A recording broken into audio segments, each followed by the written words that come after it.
आपसे कोई पूछेगा कि अंधेर नगरी चौपट राजा कहाँ पर है, तो दोस्तों आप यूपी का नाम बड़े ही शान और गर्व के साथ ले देंगे, क्योंकि दोस्तों आपको 100% ये यकीन होगा कि हाँ भैया, यूपी ही एक ऐसी जगह है जहाँ पर गुंडागर्दी अवैध तरीके से दोस्तों चीज़ें होती हैं। और दोस्तों एक बार फिर से शर्मनाक चीज़ निकल कर सामने आई है। दरअसल दोस्तों आपको बता दें, ममता जिन्होंने अपना नामाकरण जो यहाँ पर राजस्थान से आकर 400 किलोमीटर का रास्ता तय कर दर्ज कराया था दोस्तों, उनका नामाकरण का पर्चा उनको वापस लौटा दिया गया।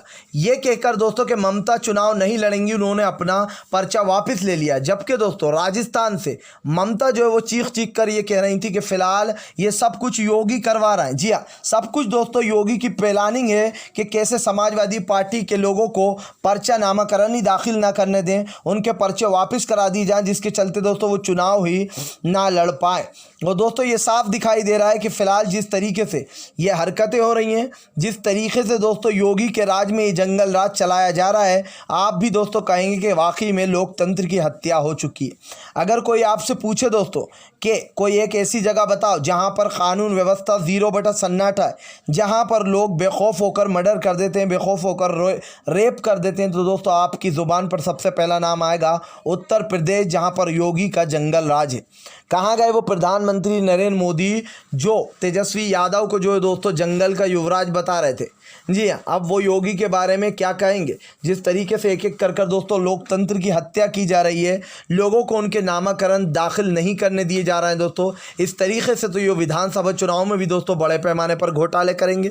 और इनकी इस बौखलाहट का मतलब आप समझिए दोस्तों, इनकी इस बौखलाहट का मतलब है दोस्तों, जिस तरीके से ये बंगाल में चुनाव हारे, ये नहीं चाहते कि बंगाल वाला हार इनके साथ यूपी में भी हो।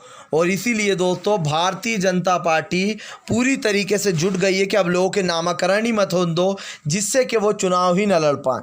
आपको बता दें दोस्तों, जिला पंचायत के जो चुनाव होना थे उसमें अभी सपा के एक नेता को पीटा गया, उनको उनका नामाकरण दर्ज नहीं करने दिया गया, यहाँ तक कि उनको पीट कर बाहर निकाल दिया गया। और शर्म की बात पता है क्या थी दोस्तों? ये सब कुछ खाकी के सामने हुआ।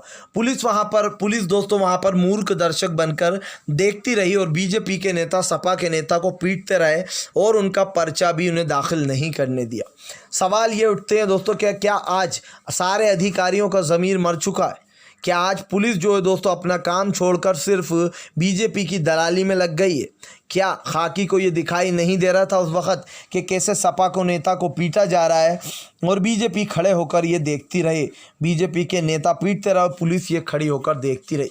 आपको बता दूं दोस्तों, आज जो लोकतंत्र की हत्या हो रही है यूपी में, आज जिस तरीके से दोस्तों जीत के लिए गलत तरीके से बीजेपी अपना प्रोपेगेंडा रच रही है, बहुत ही शर्मनाक बात है। लेकिन दोस्तों एक भी गोदी मीडिया इस पर कोई एक्शन नहीं लेती। अगर यही काम किसी और नेता ने किया होता तो ये पूरी दलाल मीडिया दोस्तों उसके पीछे पड़ जाती, उस विपक्ष पार्टी का जीना हराम कर देती, यहाँ का तक के दोस्तों विपक्ष को जम कर खदेड़ देती। लेकिन दोस्तों आज जो मोदी के राज में हो रहा है वो बहुत ही शर्मनाक है। जी है दोस्तों, ऐसा प्रधानमंत्री जो देश को ले डूबे वो किसी काम का नहीं है दोस्तों। ये साफ दिखाई दे रहा है कि प्रधानमंत्री नरेंद्र मोदी के नेतृत्व में दोस्तों पूरा देश विफल हो चुका है। और आज जिस तरीके से देश की जो हालत हो रही है दोस्तों वो आपके सामने, ये लोग अभिव्यक्ति की आज़ादी की बात करते हैं, लेकिन सच्चाई ये है दोस्तों कि आज लोग खुलकर बोल भी नहीं सकते। अगर खुलकर बोलते हैं तो उनके ऊपर यूएपीए लगा दिया जाता है। जी हाँ, यानी कि राजद्रोह। सोचिए कितने बड़े बड़े लोग हैं जिनके ऊपर राजद्रोह लगाया, चाहे वो निष्पक्ष पत्रकार अजीत अंजुम हो, अभिसर शर्मा हो, रवीश कुमार हो, संजय सिंह हो दोस्तों, हर एक के ऊपर इन्होंने राजद्रोह यूएपीए का यूज़ किया। सवाल ये उठता है दोस्तों कि ये कानून आतंकवादियों के लिए होता है, लेकिन हमारे देश में अगर आज कोई इस सरकार की आलोचना कर दे तो वो आतंकवादी बन जाता। और इनके अंधभक्त, जी हाँ, पेड आईटी सेल ट्विटर पर हैशटैग चला डालते, इसी को कहते हैं दोस्तों अंधेर नगरी चौपट राजा। यानी कि दोस्तों चौपट राजा प्रधानमंत्री है और अंधेर नगरी तो आप देख ही रहे हैं क्या मचा हुआ अभी इस दुनिया देश में। सवाल ये है दोस्तों कि अब जो विधानसभा चुनाव होने वाले 2022 में, क्या उसमें मोदी सरकार ने चुनाव आयोग में जो अपने लोगों को फिट किया है, 2-3 लोगों को, क्या वो लोग गड़बड़ी नहीं करेंगे? क्या जिस तरीके से अभी प्रत्याशियों को रोका जा रहा है उस वक्त भी जानबूझकर लोगों को टारगेट नहीं किया जाएगा? यही बात है दोस्तों, जो भारतीय जनता पार्टी बौखला रही है, उसको अपनी हार सामने दिखाई दे रही है और इसीलिए वो प्रत्याशियों को उनका नामकरण ही नहीं करने दे रही। और जिन्होंने नामाकरण दाखिल कर दिया दोस्तों उनका नामाकरण वापस भिजा दिया जाता है, ये कहकर कि फ़िलहाल उन्होंने खुद ने वापस ले लिया। जबकर दोस्तों यहाँ पर ममता हैं जो कि राजस्थान की हैं, उन्होंने साफ कहा कि हम जब राजस्थान में बैठे हैं तो अपना नामाकरण कैसे वापस ले लेंगे। जी हाँ, ये सवाल तो उठने चाहिए बीजेपी पर। और दोस्तों पूरी गोदी मीडिया इस वक्त चूड़ियाँ पहन के बैठी है मोदी के नाम की, मानो कोई सुहागन हो जिसने बीजेपी के नाम का सिंदूर भर लिया और हाथों में चूड़ियाँ पहन ली हैं। फिलहाल अगर आपको भी लगता है दोस्तों ये सरकार एक तानाशाह सरकार है तो इस वीडियो को ज़्यादा से ज़्यादा शेयर करें, लाइक करें और हमारे चैनल पर पहली बार आएँ तो सब्सक्राइब करने के साथ साथ पास में एक घंटी आएगी उसको ज़रूर दबा दें ताकि हर वीडियो की अपडेट आपको मिल पाए।